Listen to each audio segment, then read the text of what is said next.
மருத்துவர் ஐயாவுடைய ஆசையோடும் மாற்றம் முன்னேற்றம் அன்புமணி ராமதாஸ் என்ற முழக்கத்தோடு இருந்த மருத்துவர் சின்னையாவுடைய ஆசையோடும் தேசிய ஜனநாயக கூட்டணியுடைய மாநில மாவட்ட ஒன்றிய அனைத்து நிலை பொறுப்பாளருடைய ஆசையோடும்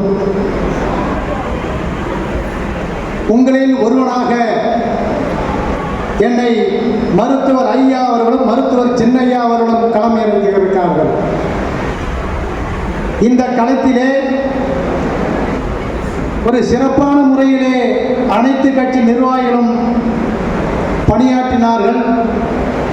நாம் தேர்தலிலே நிற்கும்போது மருத்துவர் ஐயா அவர்களிடம் குறைந்தது ஒரு 80,000 வாக்குகள் பெற முடியும் என்ற எண்ணத்திலே நான் நிச்சயமாக இருந்து கொண்டிருந்தேன். அதை வாங்கியிருக்க வேண்டிய வாய்ப்பும் எனக்கு இருந்தது.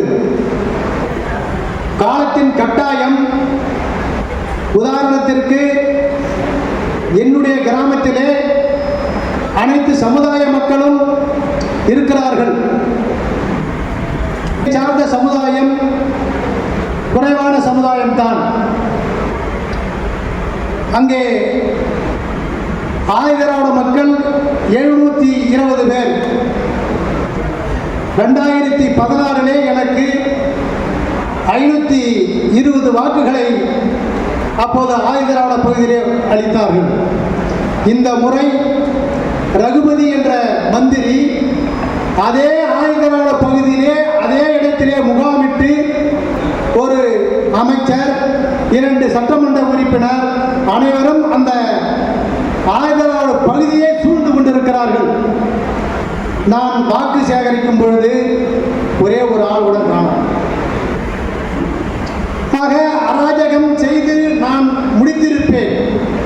அது மற்ற இடத்தில் பரவினால் அது தவறான எண்ணம் வந்திருக்கும் என்றுதான் நான் மருத்துவர் ஐயாவுடைய வழியிலே வந்தவன்.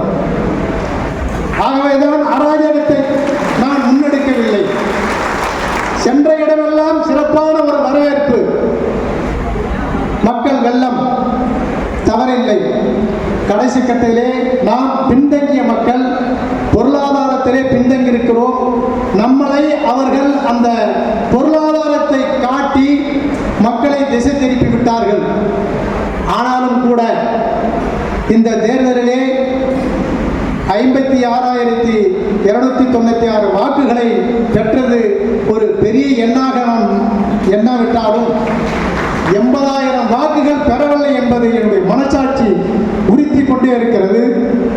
இருந்தாலும் மருத்துவர் ஐயா, மருத்துவர் சின்னையா, மற்ற தேசிய ஜனநாயக கூட்டணியின் அனைத்து தலைவர்களுக்கும், இங்கே ஊடக நண்பர்கள் சரியான முறையிலே நமக்கு செய்திகளை அளித்தார்கள். காவல்துறையும் எனக்கு நல்ல முறையில் ஒத்துழைப்பு கொடுத்தார்கள். எனக்கு மறைமுகமாக இருந்து வாக்களித்த உங்களுக்கும், என்னுடைய உயிர் உள்ளவரை